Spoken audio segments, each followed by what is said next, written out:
Good morning. ప్రభువైన యేసుక్రీస్తు వారి పరిశుద్ధ నామములో అందరికీ శుభాలు. ఈరోజు అనుదిన ఆత్మీయ ఆహారంగా పేతురు రాసిన మొదటి పత్రిక 2వ అధ్యాయం 4వ వచనంలో అమూల్యమును సజీవమునైన రాయియగు ప్రభువు నద్దకు వచ్చిన వారై అనే మాటలో యేసుక్రీస్తు ప్రభుని ఒక సజీవమైన రాయి, ఒక స్టోన్, ఒక రాయితో పోల్చారు. అక్కడ యేసుక్రీస్తు ఒక రాయి అయితే ఆ రాయి మీద ఎవరన్నా పడితే ఏమవుతుంది? ఆ రాయి వేరే వారి మీద పడితే ఏమవుతుంది? ఆ యొక్క విషయాన్ని బైబిల్ చాలా స్పష్టంగా చెప్తుంది. యేసయ్య ఒక రాక్ అయితే ఆ రాక్ని ఎవడన్నా గుద్దుకుంటే ఏమవుతుంది? అలా కాకుండా ఆ రాకే వాడి మీద పడితే ఏమవుతుంది అనే విషయాన్ని లోకాసు వార్త 20వ అధ్యాయం 18వ వచనంలో యేసు ప్రభు ఎక్స్ప్లెయిన్ చేశారు.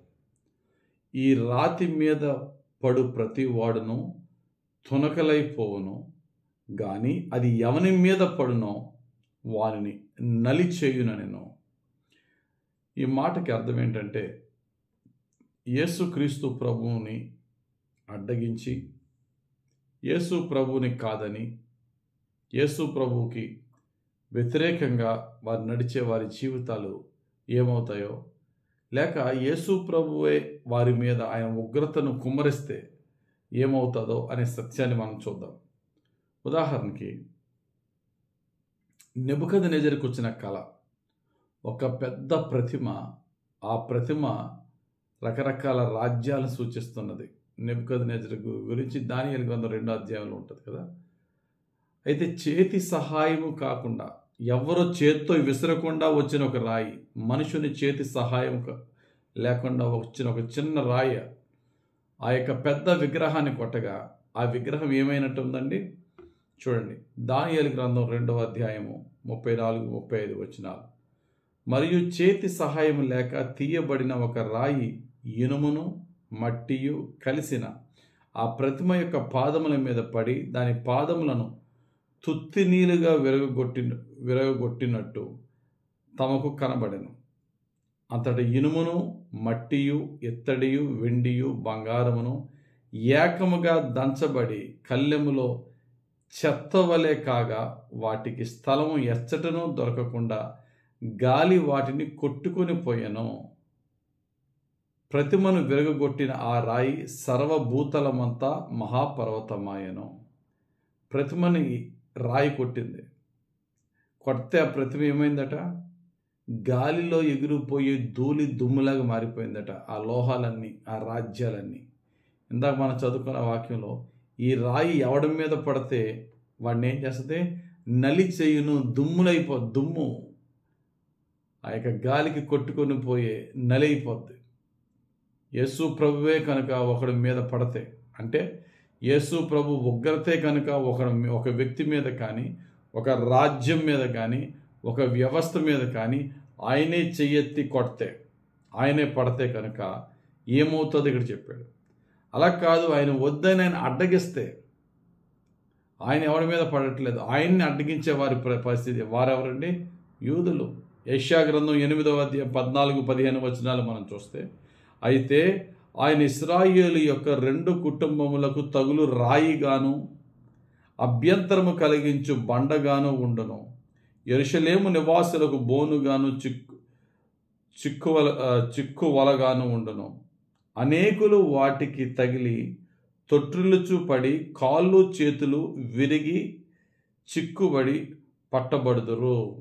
దాన్ని గుద్దుకున్న వారు ఏమవుతుందట? కాళ్ళు చేతులు విరుగుతాయట. అదే ఇందాక మన లోకాసు 20వ అధ్యాయం 18వ వచనం. ఈ రాతి మీద పడు ప్రతివాడు తునకలైపోను, ముక్కలవుతాడు. కానీ రాయే వాడి మీద పడితే వాడు నలైపోతాడు. ఈ యొక్క కంపారిజన్ మనం చూసినప్పుడు, దేవునికి వ్యతిరేకంగా మనం తిరగబడితే గాయాల పాలవుతాం. దేవుడే మన మీద తిరగబడితే నలైపోతాం, బూడిదైపోతాం. జాగ్రత్తగా ఉండాలి.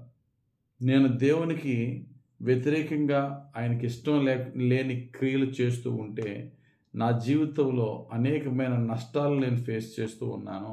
అయితే ఎంతకాలము నేను దేవుని మీద తిరగబడుతూ నా ఇష్టానుసారమైన దాన్ని చేస్తూ కష్టాల పాలవుతున్నాను.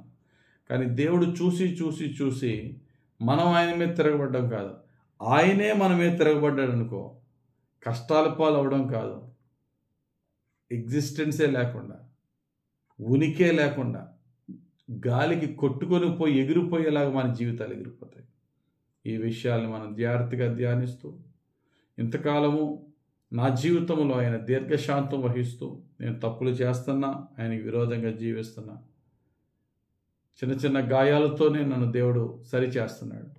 ఇంకా నేను మారకపోతే నేను ఆయన గుద్దుకోవడం కాదు, ఆయనే నన్ను గుద్దాడంటే నా బ్రతికేమైపోద్దో, అడ్రస్సే లేకుండా పోతాననే సత్యాన్ని నువ్వు నేను గమనించి దేవుణ్ణి బాధపరచకుండా, ఆయన దీర్ఘశాంతాన్ని పరీక్షించకుండా ఆయనకి లోబడదాం.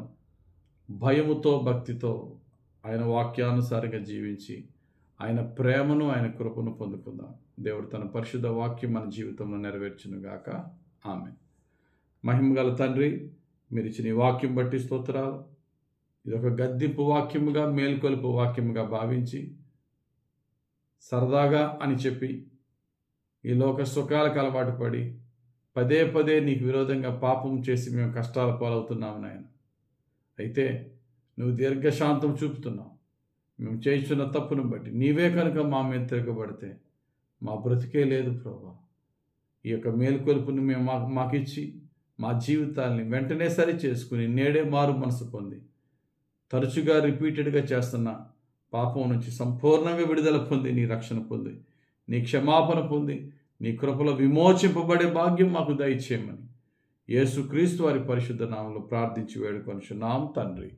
ఆమెన్. తండ్రి యొక్కయు కుమారుని యొక్కయు పరిశుద్ధాత్మ దేవుని అభిషేకం ఆయన నమ్మిన వారికి మనకు తోడుండి నడిపించి దీవించును గాక. Amen. Amen. Amen. God bless you. Have a very blessed day.